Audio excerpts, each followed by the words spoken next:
अस्सलामुअलैकुम। Welcome back बच्चों। आज हम केस नंबर 2 को डिफाइन करने जा रहे हैं। केस नंबर 1 के बाद अब हम केस नंबर 2 को डिफाइन करेंगे और सेकंड वन केस में भी हम एक्सीलरेशन और उसके साथ साथ हम टेंशन को मैथमेटिकल प्रूफ करेंगे। केस नंबर 1 में हमने डिफाइन किया हुआ था कि हम दो बॉडीज लेते हैं और उन दोनों बॉडीज को वर्टिकली डाउनवर्ड डायरेक्शन में मूव कराते हैं with the help of pulley. लेकिन सेकंड वन केस में एक बॉडी हॉरिजॉन्टल मूव करती है on the surface of any table और सेकंड वन बॉडी को उस पुल्ली की मदद से नीचे हम हैंग कर देते हैं। यहाँ पर एक और चीज भी हम नोट करते हैं कि M1 का जो मास है वो M2 से कुछ ज्यादा लेते हैं और यहाँ पर हम M1 M2 से ज्यादा इसलिए लेते हैं ताकि आसानी से एक्सीलरेशन पैदा हो सके। अब फर्ज कर लें मैं इस M1 को यहाँ पर रख दूं और इस M2 को उठाकर यहाँ पर हैंग कर दूं, तब एक्सीलरेशन प्रोड्यूस्ड नहीं होगी। क्यों नहीं होगी? क्योंकि फर्स्ट कर लें अब M1 का जो मास है वो 5 kg है और M2 का जो मास है वो 0.25 kg है। मतलब एक नेग्लिजिबल हम मास लेते हैं और उसे जब हम इस पुली की मदद से हैंग कर देंगे तो आसानी से ये स्टॉप हो जाएगा। स्टॉप इसलिए होगा क्योंकि उन बॉडीज में कोई भी एक्सीलरेशन प्रोड्यूस्ड नहीं होगी और उस सिचुएशन में एक्सीलरेशन को हम जीरो लेंगे और वहां पर जो टेंशन होगी वो इक्वल हो जाएगी वेट के। यही केस नंबर 1 में बात कर सकते हैं। जब हम दो बॉडीज को इक्वल मास लेते हैं तब भी वहां पर एक्सीलरेशन जीरो, लेकिन वहां पर टेंशन इक्वल हो जाएगा वेट के या वेट इक्वल हो जाएगा टेंशन के।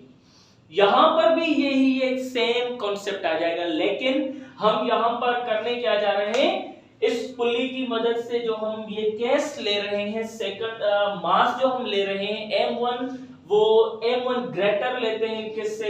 M2 से।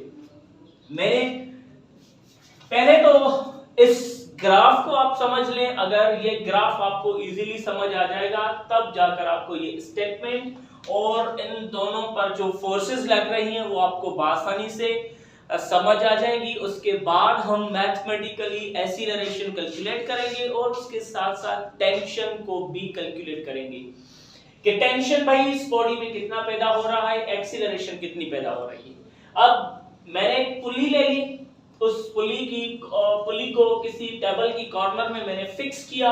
अब इस एक रस्से की मदद से मैंने एक मास को नीचे हैंग कर दिया और दूसरे बॉडी को यहाँ टेबल पर हॉरिजॉन्टली सरफेस पर मैंने मूव कराना शुरू कर दिया। अब जैसे ही ये बॉडी नीचे आएगी, मतलब इस बॉडी की जो एक्सीलरेशन होगी वो डाउनवर्ड डायरेक्शन में पैदा होगी। अब यही बात, यह बॉडी नीचे किस लिए आती है? क्योंकि weight is equals to mg। जैसे हमने केस नंबर 1 में डिफाइन किया हुआ था कि भाई जो वेट होती है वो इक्वल होती है mg के। इसलिए इस वेट ग्रेविटेशनल फोर्स की मदद से ये जो वेट है वो नीचे आना शुरू करेगा, तो इस बॉडी में जो एक्सीलरेशन पैदा होगी वो नीचे पैदा होगी। अब जितना टाइम से यह बॉडी नीचे आती जाएगी, इस रस्सी की मदद से इस बॉडी को ये अपने की तरफ क्या करेगी, ये खींचेगी। मतलब इस बॉडी में जो एक्सीलरेशन पैदा होगी वो टुवर्ड्स द पुल्ली पैदा होगी। इसलिए मैंने ऊपर एक्सीलरेशन का एरो इस पुल्ली की तरफ लगा दिया है। Is that clear? अब यहां पर जो मैंने M2 लिखा हुआ है, यहां पर ये जो मास लेते हैं वो एक नेग्लिजिबल मास लेते हैं। किस लिए हम नेग्लिजिबल लेते हैं? हम ऐसे लिखते हैं कि भाई M1 जब हम लेंगे यहां पर वो वेरी वेरी ग्रेटर देन लिखेंगे M2 से। मतलब ये हो गया यहां पर M2 का जो मास होगा वो अप्रोक्सीमेट हम 0 लेंगे। जीरो होगा नहीं। बच्चे ये सवाल करते हैं सर मास तो कभी जीरो होता ही नहीं है, अगर जीरो होगा तो एक्सीलरेशन पैदा नहीं होगी। यही चीज मैं भी आपको समझाने जा रहा हूं कि बेटा यहां पर m2 का जो हम मास लेंगे वो अप्रोक्सीमेट जीरो लेंगे। अब इस साइकिल को हम नाम देते हैं अप्रोक्सीमेट का, मतलब यहां पर मास m2 जो होगा वो जीरो के बिल्कुल करीब होता जाएगा। मतलब हमने ये मास जो लिया वो हमने लिया 5 किलो का, और ये जो हम मास लेंगे वो बिल्कुल इतना सा लेंगे, ऐसा ही समझें जैसे कि 0.25 किलोग्राम का लेंगे, इस तरह से। ओके, हम m2 को यहां पर जीरो लिख लेते हैं। अब इस स्टेटमेंट को समझे, या मैं एक बार फिर से आपको समझा दूं कि इस बॉडी का जो वेट होगा वो वर्टिकल डाउनवर्ड डायरेक्शन में आएगा, और इसी तरह नॉर्मल रिएक्शनल फोर्स इस बॉडी को ऊपर की तरफ खींचेगी according to Newton's third law of motion, action and reaction. मतलब यहां का वेट और नॉर्मल रिएक्शनल फोर्स एक दूसरे को कैंसिल आउट कर देंगी। जब कैंसिल करेंगी तब वहां पर सिर्फ और सिर्फ एक ही फोर्स लगेगी इस बॉडी पर। वो कौन सी फोर्स लगेगी? टेंशन वाली फोर्स लगेगी इस बॉडी को, जो इस बॉडी को पुल्ली की तरफ खींचेगी। क्लियर हो गया? अब देखिए इस स्टेटमेंट को, consider two bodies of unequal masses m1 and m2 connected by a string which passes over a frictionless pulley in such a way that one is hanged vertically downward। अब इस एक body को हम vertical downward direction में hang कर देते हैं, and other is placed on a smooth horizontal surface, और दूसरी को हम स्मूथ हॉरिजॉन्टल सरफेस पर रख के छोड़ देते हैं। अब इस एरो को आप देखें, मैंने क्या लिखा हुआ है कि ए बॉडी मूव कर रही है vertical downward with an acceleration A, मतलब ये बॉडी एक्सीलरेशन ए के साथ नीचे आ रही है, and B body moves horizontal towards the pulley with the same acceleration. मतलब ये होगा जितनी एक्सीलरेशन से ये बॉडी नीचे आएगी उतनी एक्सीलरेशन से ये बॉडी पुली की तरफ मूव करती आएगी।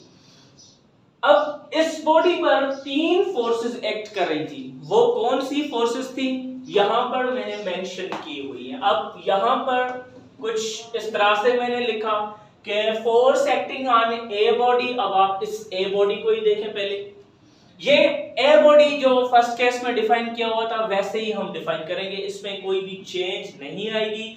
चेंज जो आएगी वो सेकंड बॉडी में आएगी, मतलब मास बी में आएगा। हमें जो कंफ्यूज करता है वो सेकंड वन जो इसका पार्ट लिख रहे हैं बी बॉडी के लिए, वो हमें इंतहाई कंफ्यूज करता है, लेकिन इंशाल्लाह आज ये कंफ्यूजन भी दूर होगी। अब देखें यहां पर मैंने लिखा its weight which acts vertically downward is m1g, मतलब इसका जो वेट है वो वर्टिकल डाउनवर्ड डायरेक्शन में मूव कर रहा है, उसे हम नाम देते हैं m1g का, मतलब ये वेट 1 हो गया। And the tension along the string which acts vertically upward, मतलब जितनी वेट यहाँ नीचे आ रही है तो टेंशन इसे ऊपर की तरफ खींच रहा है, यहाँ पर हमने T लिखा। ये हो गया हमारा force acting on A body. अब same force acting on B body, it's weight acts vertically downward. अब इस बॉडी का जो वेट है वो वर्टिकली डाउनवर्ड आने की कोशिश कर रहा है, जिसे हम नाम देते हैं m2g का। जिस तरह से हमने यहाँ पर m1g लिखा वहां पर हम लिखते हैं m2g, मैं आपको बाद में दिखाता जा रहा हूं। ओके, यहां पर normal reactional of the surface which acts normal reactional force of the surface which acts vertically upward is r।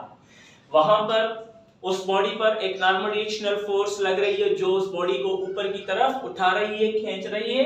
And third one tension along the string which acts horizontal towards the pulley is T, जो मैंने verbally आपको मैंने पहले ही बोल दिया कि वहां पर सेकंड बॉडी पर उस बॉडी का जो वेट है वो नीचे नीचे आने की कोशिश करता है, एट द सेम टाइम वो बॉडी नॉर्मल रिएक्शनल फोर्स उसे ऊपर की तरफ खींचने लगती है। मतलब अब मैं इस पेन को ही अपने हाथ पर रख रहा हूं तो इस बॉडी का जो वेट है वो नीचे आने की कोशिश कर रहा है और at the same time normal reactional force इसे ऊपर की तरफ उठा रही है। अब इसका वेट और नॉर्मल रिएक्शनल फोर्स एक दूसरे को कैंसिल आउट कर देते हैं। अब मैं एक ही फोर्स लगाऊंगा, जिस डायरेक्शन में मैंने इस पेन को फोर्स लगाई उस फोर्स को हम नाम देते हैं यहां पर टेंशन का, और ये पेन किस डायरेक्शन में मूव कर रही है, जिस डायरेक्शन में इस पेन को टेंशन एक्ट कर रही है। मतलब हॉरिजॉन्टल जो भी बॉडी पड़ी हुई होती है वहां पर दो फोर्सेस ऐसी लगती हैं जो एक दूसरे को कैंसिल आउट कर देती हैं, और एक ही फोर्स वहां पर बचती है जो उस बॉडी को पुल्ली की तरफ क्या कर रही होती है, खींच रही होती है। अब यहां पर कितनी एक्सीलरेशन पैदा हुई, कितना टेंशन पैदा हुआ, वो हम अब कैलकुलेट करते हैं एज अ मैथमेटिकल। अब हम इसे किस तरह से डिफाइन करते हैं, देखिए अब मैथमेटिकल कुछ रिलेशंस वैसे ही हम लिखेंगे जैसे हमने पहले लिखा हुआ था, वैसे ही कॉन्सेप्ट लेंगे जैसे हमने केस नंबर फर्स्ट में लिया हुआ था। मैं यहां पर एक्सीलरेशन ए लिख देता हूं नीचे डाउनवर्ड डायरेक्शन में। अब यहां पर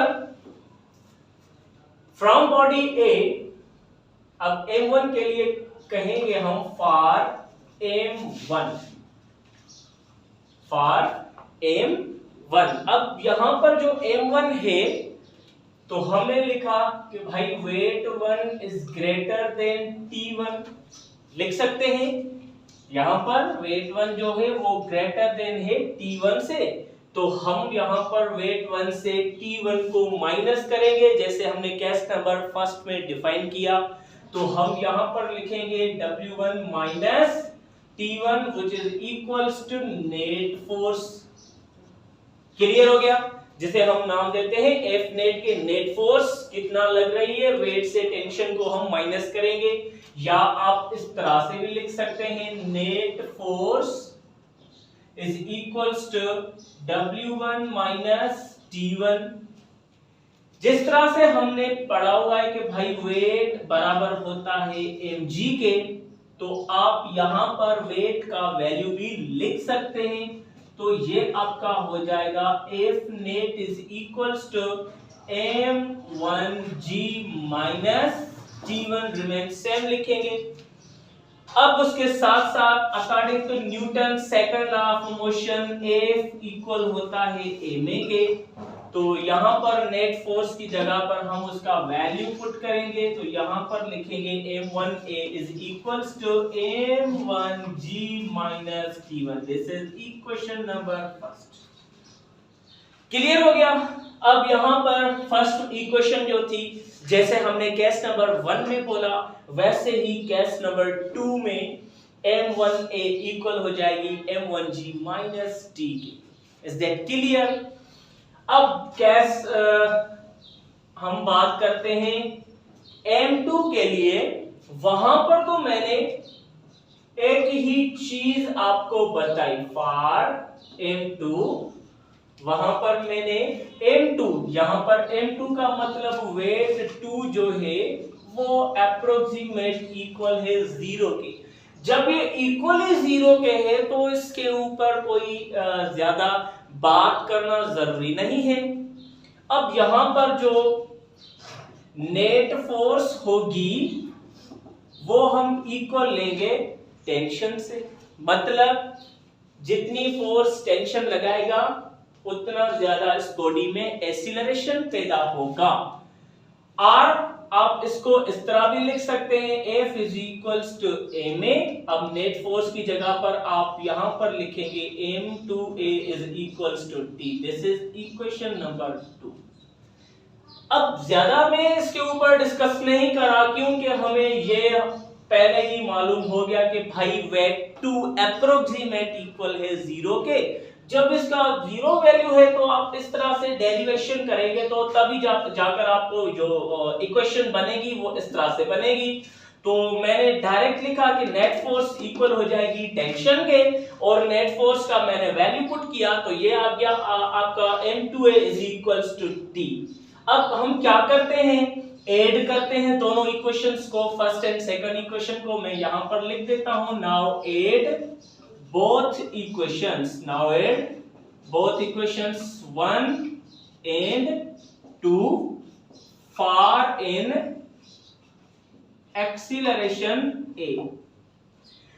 हमें मालूम करनी है पहले एक्सीलरेशन फाइंड करने के लिए फर्स्ट इक्वेशन और सेकंड इक्वेशन को हम ऐड करते हैं। अब जैसे हमने पहले किया हुआ था कि भाई ए वाले के साथ और टी वाले के साथ रखेंगे, तो ये आपकी इक्वेशन बन जाएगी m1a और प्लस में ये आपकी हो जाएगी m2a is equals to m1a का वैल्यू m1g माइनस t1, यहां पर लिखेंगे m1g माइनस t1, और m2a का वैल्यू प्लस t करेंगे, या आप t2 भी लिख सकते हैं, यहां पर कोई आपको डिफरेंस वगैरह नहीं आएगा। अब वैसे ही फिलहाल तो हमें एक्सीलरेशन की नीड है, तो यहां पर नेगेटिव t पॉजिटिव t के साथ कैंसिल आउट करेंगे, तो बाकी आपके पास क्या बचेगा, m1a plus m2a is equals to आपके पास जाकर बचेगा m1g। क्लियर हो गया। अब यहां पर a को हम कॉमन लेंगे तो आपके पास बाकी बचेगा m1 plus m2 is equals to m1g। हमें a फाइंड करनी है, m1 प्लस m2 यहां पर मल्टीप्लाई करेंगे, नीचे जाएगा तो ये डिवाइड हो जाएगा, ये आपकी इक्वेशन अब बन जाएगी a is equals to m1g divided by m1 plus m2। ये हो गई आपकी एक्सीलरेशन मैथमेटिकली कैलकुलेट कि इस बॉडीज में जो एक्सीलरेशन पैदा होती है ए और बी बॉडी में, वो इसके इक्वल होती है, product of m1g divided by sum of m1 plus m2। अब इसको हम मल्टीप्लाई और इसको पहले सम करके m1g के साथ जब हम डिवाइड करेंगे तो यहां पर हमें एक्सीलरेशन की मालूमात हो जाएगी। क्लियर हो गया।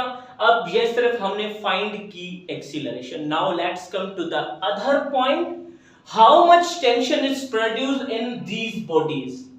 वैसे ही जैसे हमने पहले फर्स्ट इक्वेशन को सेकंड इक्वेशन के साथ जैसे हमने डिवाइड किया हुआ था, अब यहां पर भी हम वैसा ही काम करेंगे। हम पहले डिवीजन करेंगे और उसके साथ साथ हम टेंशन की मालूमात भी हासिल करेंगे। ओके, अब हम टेंशन के बारे में बात करेंगे। टेंशन कितनी पैदा हो रही है यहां पर,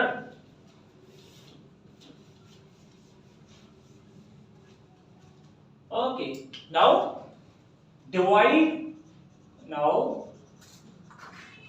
डिवाइड इक्वेशन 1 by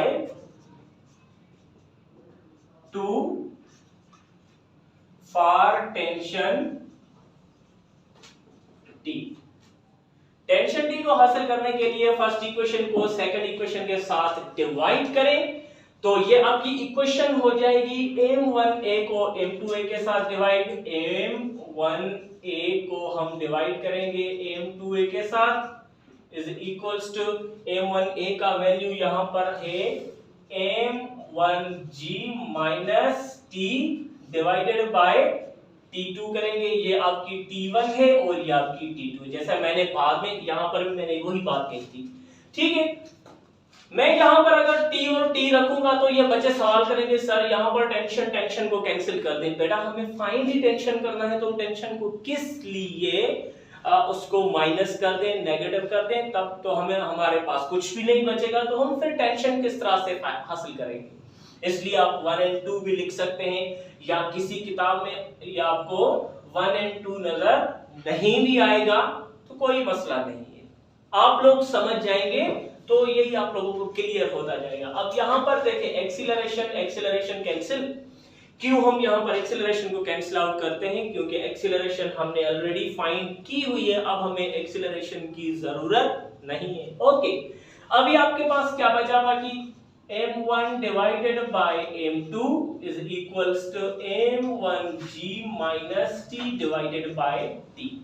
वैसे ही अब हम BCM करेंगे, यहां पर BCM बाय क्रॉस मल्टीप्लिकेशन, मतलब ये आपकी हो जाएगी M1 into time is sorry tension, और ये आपकी इक्वेशन हो जाएगी M2 M1G माइनस T हो जाएगी। अब M1 को T के साथ मल्टीप्लाई करेंगे तो ये आपकी इक्वेशन हो जाएगी M1T is equals to M2 multiply M1G, same result आएगा M2 M1G, या फिर हम इसको M1 M2G भी लिख सकते हैं। उसके साथ साथ plus into minus is equals to minus हो गया। अब M2 को T के साथ मल्टीप्लाई करेंगे तो ये आपकी रिजल्ट हो जाएगी M2T।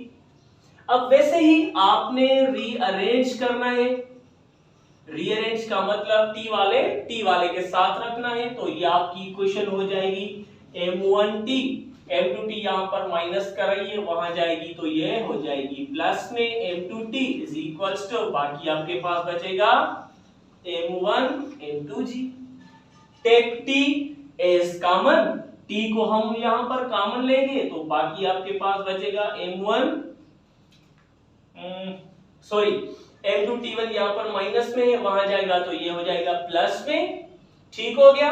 अब आपके पास बचेगा बाकी M1 plus M2 is equals to, ये आपकी इक्वेशन हो जाएगी M1 M2G। टेंशन कैलकुलेट करना है, M1 प्लस M2 मल्टीप्लाई करा है, नीचे को इसे आप उठा कर लाएंगे तो डिवाइड हो जाएगी। अब आपकी इक्वेशन हो जाएगी T is equals to M1 M2G divided by M1 plus M2. Hence, this is tension has been proved as mathematically. अब बच्चे सवाल ये करते हैं कि हमें इतना ज्यादा बर्डन देने का मकसद, ये हम बर्डन इसलिए आपके ऊपर डालते हैं क्योंकि बोर्ड के एग्जाम्स में स्पेशली फर्स्ट ईयर और मैट्रिक के एग्जाम्स में कुछ इक्वेशंस आपको डिराइव करने के लिए कहा जाता है, इसलिए हम आपको डायरेक्ट भी फार्मूला दे सकते थे, लेकिन बच्चे सवाल ये करते हैं ये हम कहां से ला रहे हैं ये इक्वेशंस, ये फार्मूले वगैरह, तो हम उसकी डेरिवेशन करते हैं, डेरिवेशन के बाद जाकर हमें इन चीजों का पता चलता है। यहाँ पर केस नंबर 2 भी हो गया खत्म, मतलब पहला केस और दूसरा केस दोनों खत्म हो गए। इंशाल्लाह कल हम एक नए चैप्टर के साथ एक बार फिर से हाजिर होंगे, तब तक के लिए हमें अपनी दुआओं में याद रखें। अल्लाह हाफ़िज़।